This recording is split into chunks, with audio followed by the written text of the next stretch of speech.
Hello and welcome back future doctors and engineers. So कैसे हो दोस्तों आप लोग यार। ओके इस आज बात करने वाले हैं यार हम one of the most important concept की जिसमें मैं डिस्कस करूंगा आज। This is the lecture number 2 of modern physics. Okay dual nature of radiation and matter की हम बात कर रहे थे ना। तो यार रेडिएशन यानी लाइट के बारे में हमने बात कर ली, फोटोन के बारे में हमने बात कर ली है, ठीक है ना। तो यहाँ पर मैं मैटर वेव की बात करने वाला हूँ। मैटर वेव्स देखो यार, ऑब्वियसली आप सबको पता है जो मैटर वेव्स है, मैटर मीन्स एक पार्टिकल है ना भाई, मैटर है तो पार्टिकल है, मतलब पार्टिकल नेचर है उसका अपना खुद का, ठीक है। तो हमने इसको मैटर वेव हम किसको बोलते हैं बेसिकली, व्हाट इज दिस।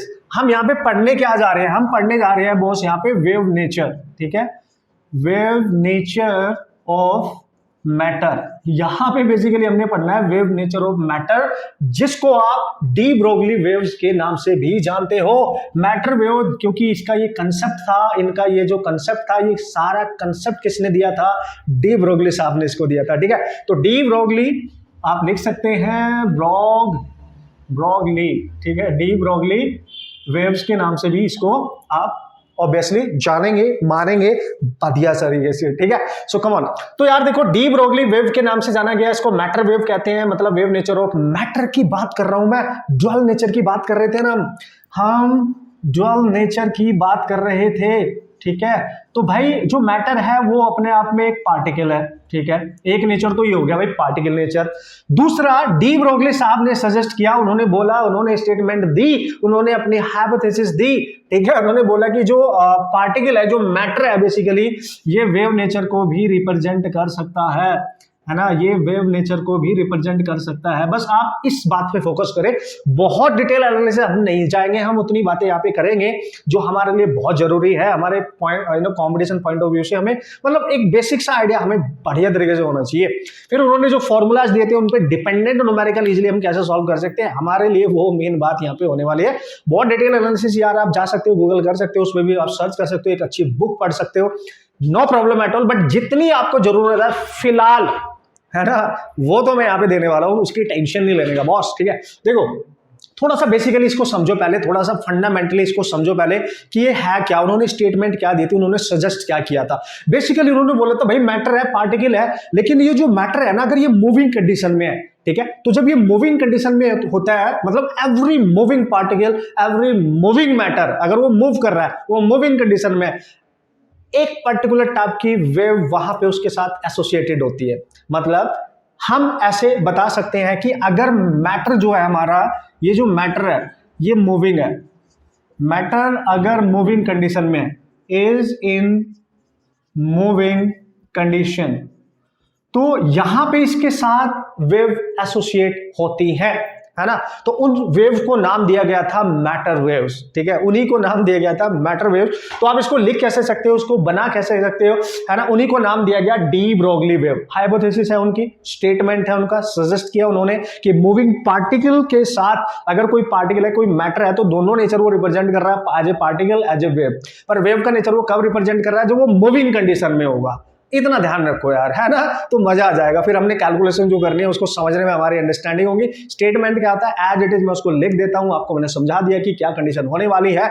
और अगर कोई मैटर, कोई पार्टिकल मूव कर रहा है, तो उसके साथ जो वेव एसोसिएटेड हो रखी है, ठीक है, उनकी जो वेवलेंथ है उसी को बोला गया डी ब्रोगली वेवलेंथ, जो हमारा मेन आज का इंटरेस्ट है, ठीक है, जिसको हमने पढ़ना है, जिसके डिफरेंट रूप हमने पढ़ने हैं ऑब्वियसली, ठीक है। तो डी ब्रोगली वेवलेंथ हमने कैसे बोला, क्योंकि ये तो मैटर के लिए डिसाइड की गई थी, ये तो मैटर वेव है ना, ये तो मैटर वेव है, तो उन पे जो मूविंग कंडीशन है उसमें जो एसोसिएटेड वेव है उनकी जो वेवलेंथ होगी उसको बोला गया D Broglie wavelength.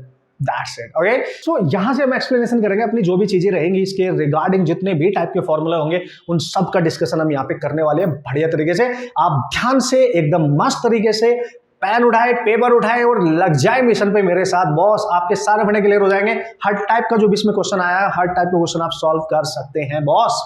Come on. Statement मैंने यहाँ लिख दिया है, जैसे कि मैंने जो आपने समझाया, जो उन्होंने स्टेटमेंट दिया था वो जल्दी से हमने यहाँ पे लिख लिया। उसने बोला the waves associated with the moving particle are called as matter waves.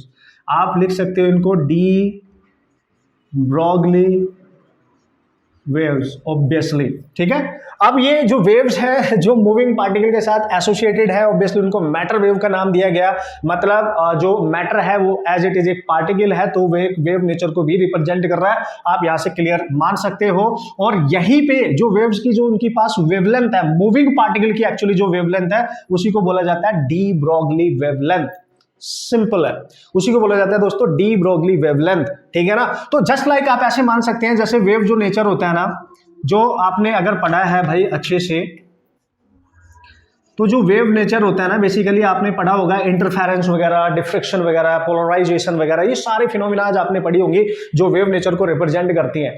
जैसे कि अगर हम बात करें, हमने फोटोन के लिए वेवलेंथ निकाली थी। फोटोन एक एनर्जी का पैकेट होता है, और चूंकि वो फास्ट मूविंग फोटोन है, मतलब उसको हम पार्टिकल कह सकते हैं, क्योंकि हमने बोला मूविंग पार्टिकल, मूविंग मैटर हमेशा एक वेव को रिप्रेजेंट, वेव नेचर को रिप्रेजेंट कर सकता है। तो उसी की हेल्प से वो जो फॉर्मूला हमने वहां पे निकाला था, एक बार फिर से मैं आपको बता देता हूं। मैंने आपको बताया था एनर्जी मास इक्वेशन का आप यूज करेंगे यहाँ पे mc², ये बताया था मैंने आपको, और फोटोन के पास एनर्जी होती थी h न्यू, ये मैंने आपको बताया था सिंपली। तो इसकी जगह आप लिखेंगे h nu equal to mc², simple है। और nu is the frequency, h is the Planck's constant, obviously आप यहां से क्लियरली देख सकते हैं, ठीक है बॉस। तो हम यहाँ पे कैलकुलेट कर रहे थे, एक्चुअली हमें कैलकुलेट करनी है वेवलेंथ, तो हमें यहाँ पे म्यू को चेंज करना पड़ेगा। तो hc/λ लिख सकते हो आप, तो ये बनेगा mc, ये हो गया कैंसिल, एक c, तो देख लो यहाँ पे बनेगा h/λ और इधर बन जाएगा mc। तो ये जो है ये मोमेंटम होता था फोटोन का, और इसको हम मोमेंटम लिख सकते हैं। तो मोमेंटम आप लिख सकते हैं h/λ, और यहाँ से लैम्डा आपका आ जाएगा, simply now you can right this is h/p। तो दोस्तों ये जो फॉर्मूला है, अब ये हम दोनों के लिए वैलिड मानेंगे according to de Broglie hypothesis for the particle as well as for wave, है कि नहीं? दोनों के लिए हम मान सकते हैं। दिस इज वेवलेंथ जो वेव नेचर को बता रही है, वेवलेंथ, ठीक है। h/p जो पार्टिकल नेचर को बता रहा है, ठीक है। तो पार्टिकल नेचर को बता रहा है, the momentum of the particle, है ना, पार्टिकल मोमेंटम आप लिख सकते हो, पार्टिकल मोमेंटम। तो ये देखो छोटा सा प्यारा सा है बॉस, और तबाही मचा दी इस छोटे से प्यारे से रिलेशन ने जब इसको बनाया गया, इसको स्टेटमेंट दिया डी ब्रोगली साहब ने, और नोबेल प्राइज इन्होंने जीत लिया।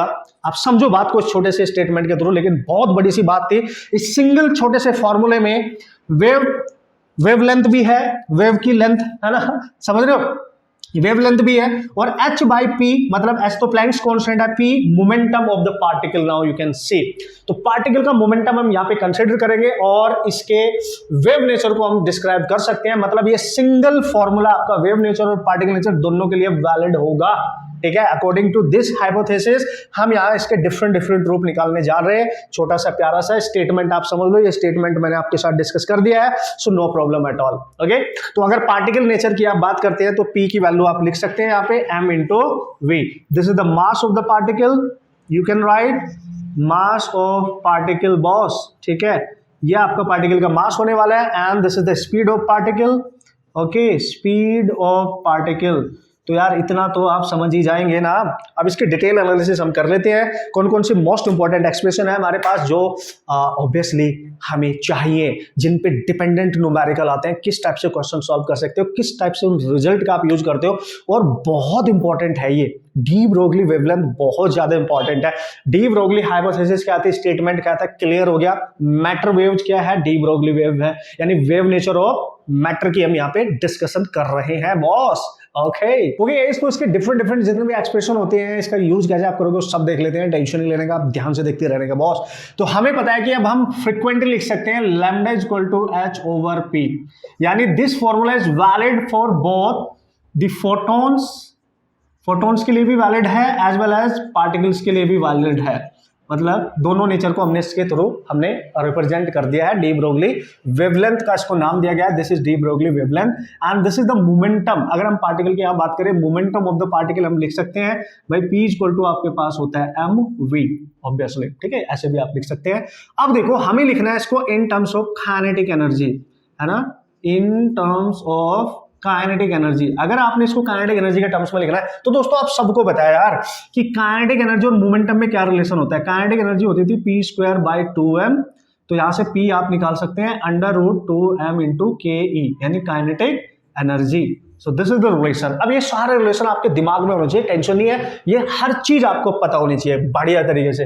तो लैम्डा आप यहां से निकाल सकते हैं, यानी नेक्स्ट फॉर्मूला उसका बन जाएगा, ये तो स्टैंडर्ड है। Second formula in terms of kinetic energy, अगर क्वेश्चन में पार्टिकल की काइनेटिक एनर्जी के बारे में डिस्कशन कर रहा है और वेवलेंथ की बात कर रहा है तो यही यूज करेंगे ना। तो हम यूज करने वाले हैं h/√2m/ke, ये वाला रिलेशन यूज करना है फिर, वेरी इंपॉर्टेंट।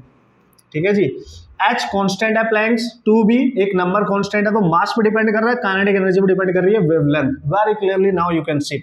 ऐसे ऐसे क्वेश्चंस आते हैं, अभी दो पार्टिकल्स हैं अलग अलग, उनकी काइनेटिक एनर्जी सेम है, तो बताओ उनकी वेवलेंथ का रेशियो, तो मास तो डिफरेंट डिफरेंट हो सकते हैं ना यार उनके, क्या बात कर रहे हो यार, मास डिफरेंट डिफरेंट हो सकते हैं, तो इस पे डिपेंड ही करेगा। मतलब दो डिफरेंट को अगर कंपेयर करूं मैं, दो पार्टिकल्स को, पहले की वेवलेंथ λ1 दूसरे की λ2, और दोनों देखो मास भी और काइनेटिक एनर्जी रूट में इनवर्सली प्रोपोर्शनल है, तो mass of second particle mass of first particle, kinetic energy of second particle kinetic energy of first particle.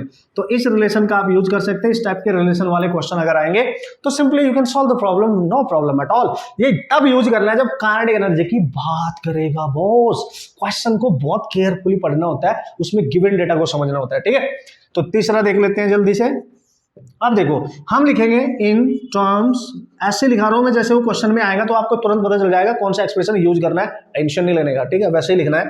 तो इन टर्म्स ऑफ अप्लाइड, अगर न्यूमेरिकल में उसने काइनेटिक एनर्जी की बात नहीं करी, अप्लाइड पोटेंशियल डिफरेंस की बात करी, वहां पे पोटेंशियल डिफरेंस अप्लाई किया है, मतलब पार्टिकल के को एक्सलरेट कराने के लिए, पार्टिकल को मूव कराने के लिए उसको पोटेंशियल डिफरेंस प्रोवाइड किया। जब भी वो पोटेंशियल डिफरेंस का नाम यूज करेगा ना, जिसको हम V से रिप्रेजेंट कर सकते हैं, और आपसे पूछेगा कि डी ब्रोगली वेवलेंथ कैलकुलेट करो boss, we have to calculate de Broglie wavelength. तो कम ऑन गाइस, तो आपको पता है भाई, हमें पता है जो काइनेटिक एनर्जी होती है ना, बेसिकली काइनेटिक एनर्जी को आप लिख सकते हो QV in terms of potential difference.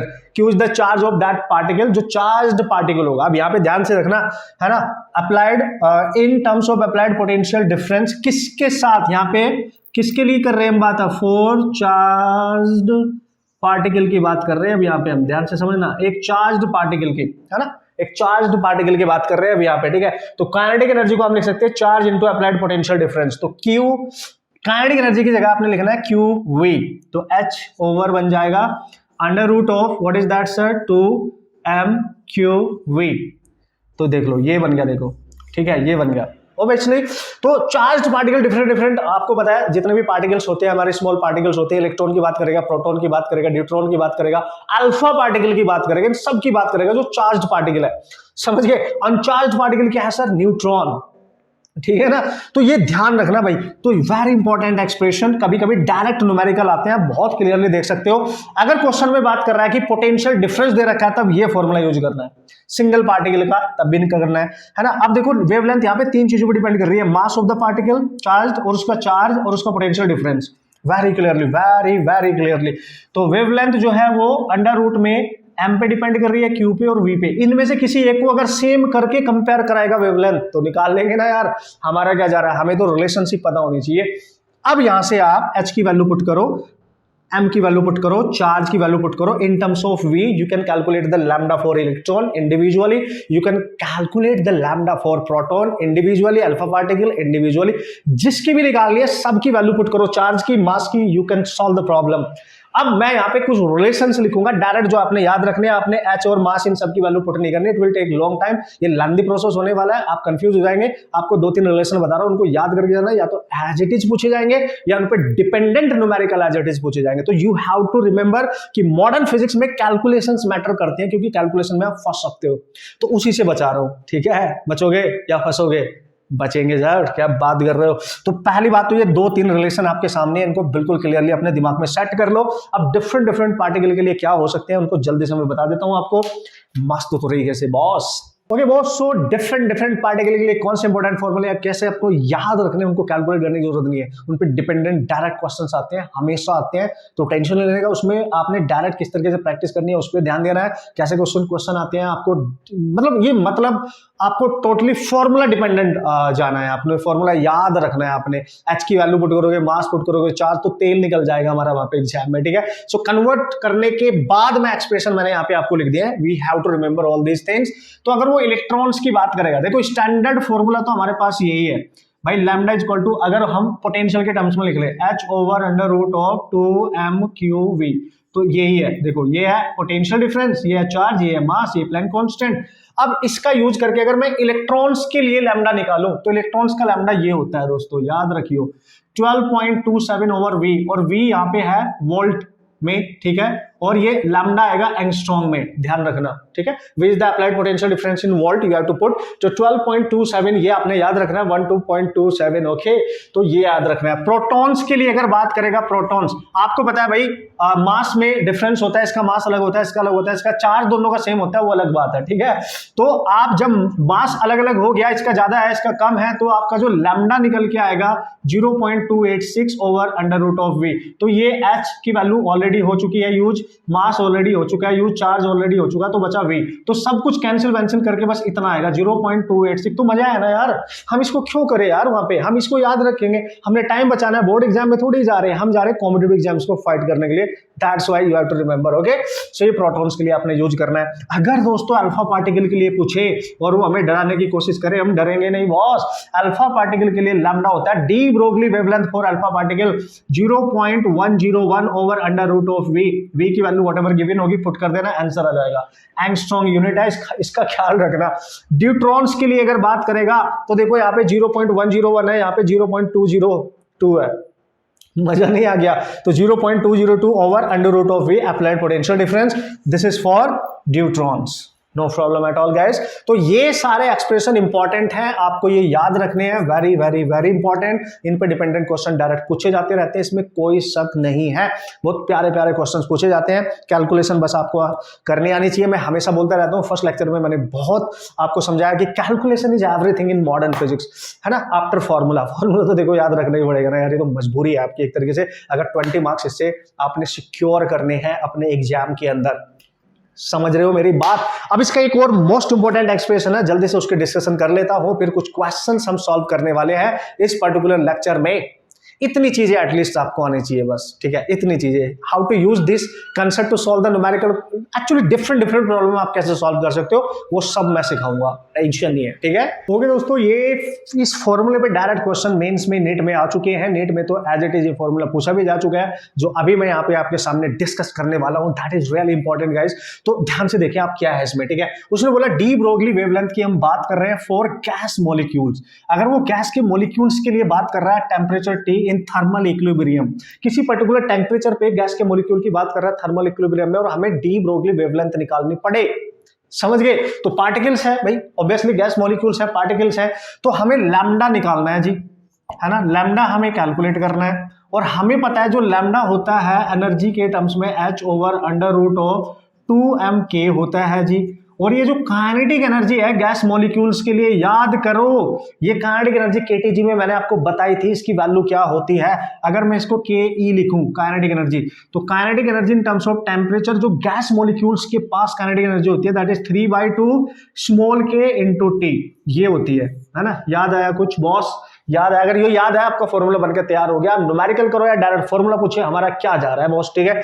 3/2 k, ये वाला k क्या है sir, this is Boltzmann constant, Boltzmann constant है ये, है काइनेटिक एनर्जी नहीं है, Boltzmann constant, T is the temperature, T is the temperature obviously, so you just put here, तो lambda you can write this is under root of 2m into 3/2 into small kt, cancel, तो lambda जो आएगा de Broglie wavelength जो आएगी this is h over under root of what is this sir 3m/kT, this is your wavelength guys, this is your wavelength, okay, this is your required wavelength. Actually gas molecules जिस thermal equilibrium में जिस temperature पे है, ये wavelength उस temperature के देखो inversely proportional हो गई कि नहीं, ये मास होगा उनका, ठीक है, ये h है आपका प्लैंक्स कांस्टेंट है, तो इसके according you can write lambda is inversely proportional to temperature, temperature के इनवर्सली प्रोपोर्शनल है।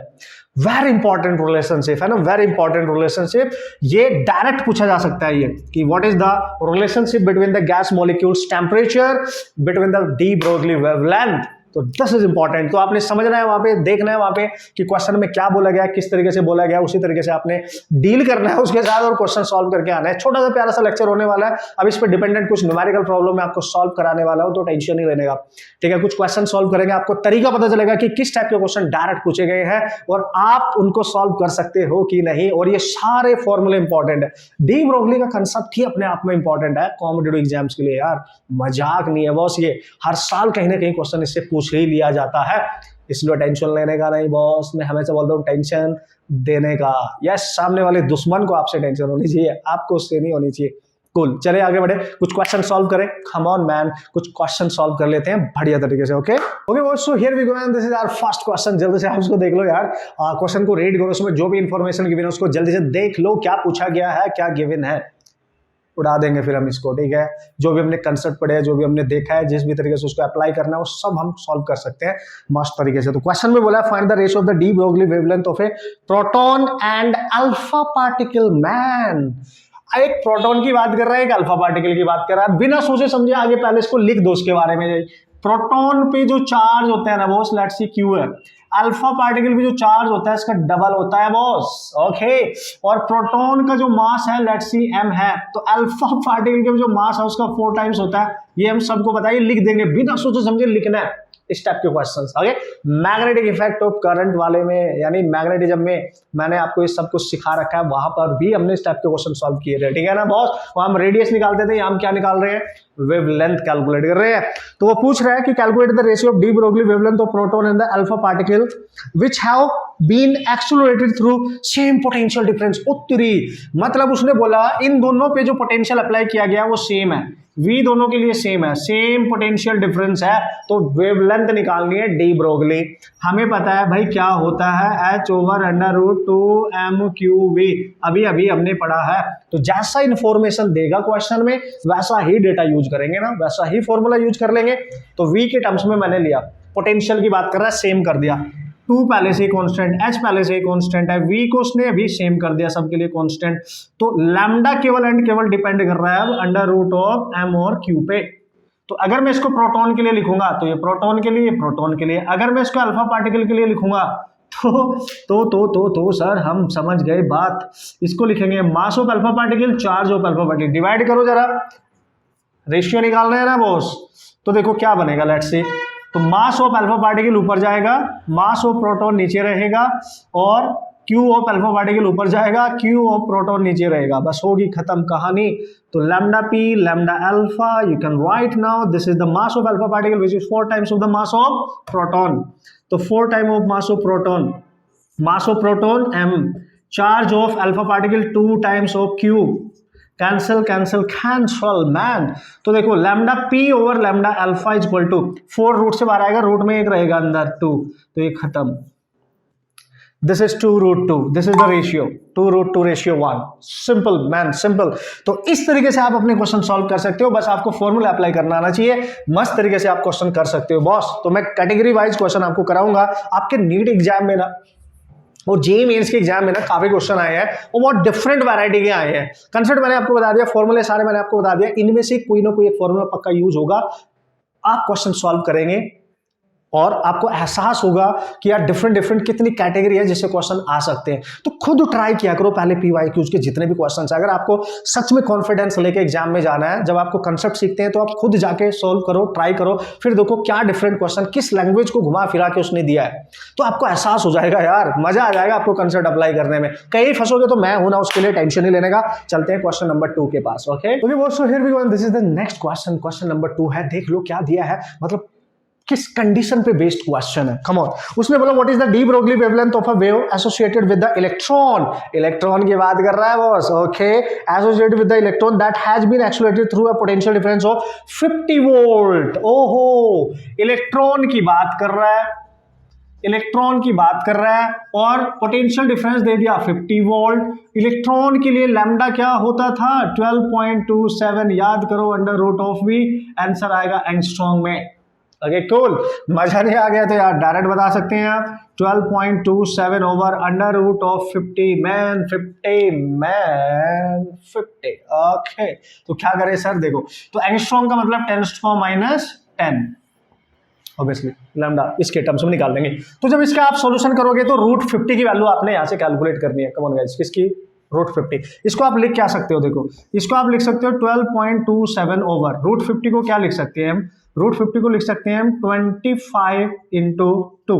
25 का स्क्वायर रूट बाहर 5 आएगा, अंडर रूट में 2 बचेगा, तो यहाँ बचेगा 5 अंडर रूट 2 और इसकी वैल्यू आप सबको पता है। कूल। तो इससे आप पहले डिवाइड करें, फिर √2 की वैल्यू आप सबको पता है, दिस इज 1.414। सिंपल है मैन। पहले इस 5 से इसको डिवाइड करो, ठीक है, फिर इस वैल्यू से डिवाइड करना है, नियर बाई 1.4 ले लेना और कैलकुलेशन करना। लैम्डा ई लगभग आंसर इसने क्या दिया होगा? 1.74 दिया है। 1.74 इंटू 10⁻⁻10 इतना आएगा आपका वेवलेंथ। इतनी वेवलेंथ आपकी आ जाएगी, नो प्रॉब्लम एट ऑल, ठीक है, इतनी वेवलेंथ आपके पास मिल जाएगी। तो ये 10⁻⁻10 मतलब ऑप्शन में है, अदरवाइज एंगस्ट्रॉम में लिख देगा वो ना, मीटर वगैरह में आपने लिखना है, जो भी यूनिट बनानी है तो उसके अकॉर्डिंग। बस ये कैलकुलेशन पे आपने ध्यान देना है। तो जितना छोटा बना सको उतना छोटा आपने बनाना है इसको, ठीक है ना, और फिर आप सॉल्व कर सकते हैं इजीली। फॉर्मूले का एप्लीकेशन कैसे करना है, क्वेश्चन समझ में कैसे आएगा, सब आपके सामने है। कितनी भी डिफरेंट तरीके से वो वैरायटी को चेंज करके क्वेश्चन बना सकता है, वो उसके ऊपर डिपेंड करता है, उसकी स्मार्टनेस है। आपकी स्मार्टनेस ये है कि आफ्टर रीडिंग द क्वेश्चन आप कितने इजीली क्वेश्चन को समझ पा रहे हो, गिवन इंफॉर्मेशन को ले पा रहे हो, उसके अकॉर्डिंग कंसेप्ट अप्लाई कर रहे हो, और सबसे मोस्ट इंपॉर्टेंट कैलकुलेशन कितनी फास्ट कर रहे हो, है ना। तो बार बार मॉडल फिजिक्स में सबसे ज्यादा कैलकुलेशन है, जितनी प्रैक्टिस कर सकते हैं आप करें, लॉट ऑफ क्वेश्चन करें, डिफरेंट कैटेगरी क्वेश्चन करें, तो आपको एहसास हो जाएगा। एक और बहुत प्यारा सा और बहुत शानदार सा न्यूमेरिकल सॉल्व करते हैं, ठीक है। Okay so here we go and this is the next question. Awesome problem है, बढ़िया प्रॉब्लम है, मल्टी कंसेप्ट का ये प्रॉब्लम यूज कर रही है, दैट्स व्हाई मस्त प्रॉब्लम ये मानी जाएगी। इसमें कोई शक वाली बात नहीं है, आप इसको पढ़ो तो जरा, इसमें गिवन इंफॉर्मेशन को देखो तो जरा, मजा आएगा, ठीक है। तो let's see, come on guys, आपको हर चीज सिखाऊंगा, टेंशन नहीं लेने का, आप बस देखते जाए मस्त तरीके से। उसने बोला है the ratio of de Broglie wavelength of alpha particle to that of a proton.